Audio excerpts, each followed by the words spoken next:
আজকের ভিডিওতে ইন্টারেস্টিং কিছুই নেই। তোমরা চাইলে স্কিপ করে যেতে পারো। বাট আমি শেয়ার করার কথা তাই আজকে শেয়ার করছি। কারণ আমার অনেক কটা ভিডিও পেন্ডিং রয়েছে, যে ভিডিওগুলো আমাকে পোস্ট করতে হবে এবার এক এক করে। মেন কথা হচ্ছে সরস্বতী পুজোর পর থেকেই মানে একদম লেজি হয়ে গেছি। মানে কিছু ইচ্ছাই হচ্ছে না করতে। কিন্তু তারপরে মানে প্রপারলি পড়াটা স্টার্ট করলাম, বিকজ সামনে এক্সাম। আর মিউজিকেরও এক্সাম আছে আমার জুলাইয়ের দিকে।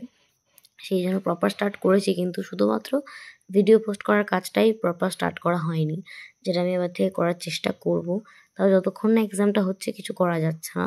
তো যাই হোক, ভিডিওটা তোমরা দেখলে যে আমি সকাল থেকে কী করছিলাম। তারপরে আমি ফাইনাল ডিসিশন নিলাম যে এবারে পড়তে বসা যাক। এটা সরস্বতী পুজোর আগে, যে টাইমে একদমই আমার পড়াশোনাগুলো ঠিকঠাক হচ্ছিল না।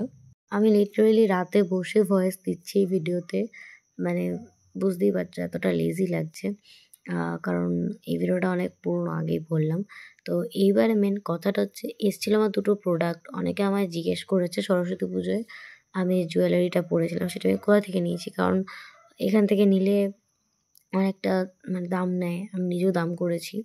বাট এটা খুবই কম নিয়েছিল। তোমরা যদি বলো আমি লিঙ্ক দিয়ে দেবো, নো প্রবলেম। তোমরা শুধু কমেন্ট তো করো, তারপর আমি লিঙ্ক দিয়ে দেবো। তো খুবই ভালো ছিল প্রোডাক্টটা, যেটা মানে আমার এক্সপেকটেশনের বাইরে খুবই ভালো ছিল প্রোডাক্টটা। আর দেন আমি মানে ভাবলাম যে স্নান টান করে নিই, তো তখন আমি স্নান করিনি। তো আমি তোমাদের দেখাচ্ছি, দেখো তোমরা এগুলো। মানে আরেকটা কানের নিচে যেটা দেখানো হয়নি আমি আমার শর্ট ভিডিওতে, যা তোমরা দেখে নিও, যে সরস্বতী পুজোর লুকের যে ভিডিওটা, সেটাতে আমি পড়েছিলাম ওই কানেরটা, যেটার জন্য সবাই জিজ্ঞেস করছিল আমাকে বারবার। দেন আমি দিদুনের কাছে আসলাম, দিদুন আমাকে চুল টুল বেঁধে দিল। আর দিদুন সবসময় আমার সাথে এরকম ইয়ার্কিই করে। অ্যান্ড দেন তারপর যে আমি সকালবেলা এখানে বসেছিলাম কটা গান রেকর্ড করতে, ওসবগুলো তুলে দিয়ে আমি রাতে মানে দুপুরবেলা একটু শুয়েছিলাম।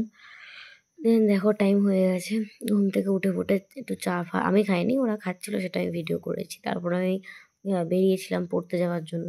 পড়তে টড়তে গেলাম, দেন ওখান থেকে বাড়ি আসলাম। বাড়ি এসে আমি দেখলাম যে আমার যে গিফটেড যে ওয়াচটা বলেছিলাম যে একটা গিফটের ওয়াচ পাওয়ার কথা আছে, ওটা আমি ফাইনালি পেয়ে গেছিলাম। আমার মনটা খুব ভালো ছিল সারাদিন পর। দেন আর কি ফ্রেশ হয়ে নিলাম।